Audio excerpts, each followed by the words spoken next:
अगले दिन सुबह होते ही ओम ने ईश्वर द्वारा दी गई कुदाल उठाई और पथरीले हिस्से को खोदने के लिए चल पड़ा। पूरी मेहनत के साथ पत्थरों को खोदने में जुट गया। लोग उसे बड़े पत्थरों को इस तरह तोड़ता देखकर उस पर हंसते। अरे ओम, अरे क्या मूर्खता कर रहे हो भाई? इन पत्थरों को आज तक कोई नहीं खोद पाया, कोई नहीं। तुम व्यर्थ इससे टकरा रहे हो भाई। लगता है इन पत्थरों के नीचे कोई खजाना गड़ा है जिसे ओम पाना चाहता है।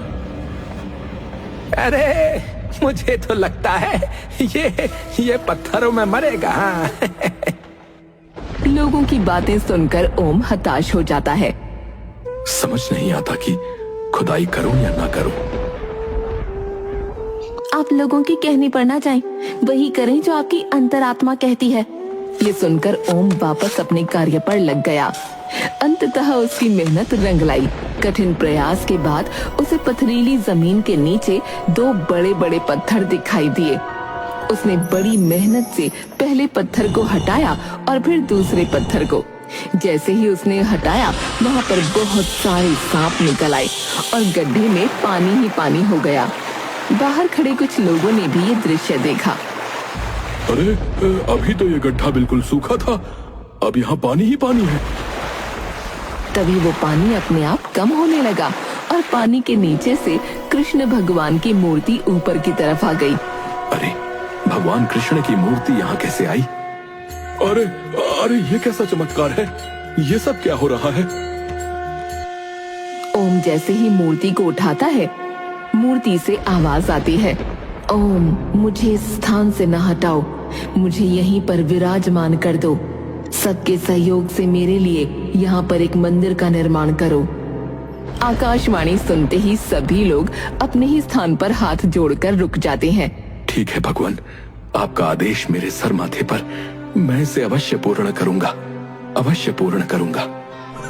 ये खबर आग की तरह चारों ओर फैल गई। अरे तुमने सुना? ओम की पथरीली जमीन से खुदाई में भगवान कृष्ण की एक मूर्ति मिली है भाई। अरे वो कोई मामूली मूर्ति नहीं है भाई। आकाशवाणी द्वारा भगवान ने स्वयं कहा है कि उनके लिए उस स्थान पर एक मंदिर बनाया जाए। हाँ, ये तो बड़ा पुण्य का कार्य है भाई। हम सबको ओम को पूरा सहयोग देना होगा भाई। चलो चलो, इस काम में देरी नहीं करनी चाहिए। आज ही भगवान के लिए मंदिर बनाने के निर्माण कार्य में जुट जाते हैं। हाँ,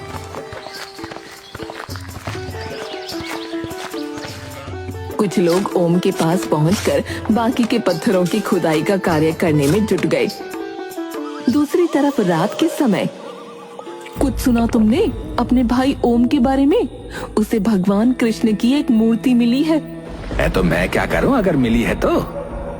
ओम लोगों के सहयोग से उस स्थान पर मंदिर बनाने जा रहा है। अच्छी बात है, बनने दो उसे। अगर ओम ने वहाँ मंदिर बना लिया तो तुम्हारी पंडिताई के कार्य पर बहुत फर्क पड़ेगा। हो सकता है वो खुद पुजारी बन जाए। जब ऐसा होगा तब देखी जाएगी। अभी मुझे मदिरा पान करने दो और चुप रहो। मुझे क्या, तुम्हें एक दिन इस बारे में अवश्य पछताना पड़ेगा।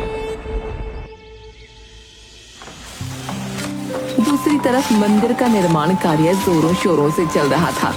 हर कोई अपने सामर्थ्य के अनुसार निर्माण कार्य में सहयोग दे रहा था। इस बीच एक रात जब हरि अपने घर पर मदिरा पान कर रहा था तो एक युवक ने उसे देख लिया।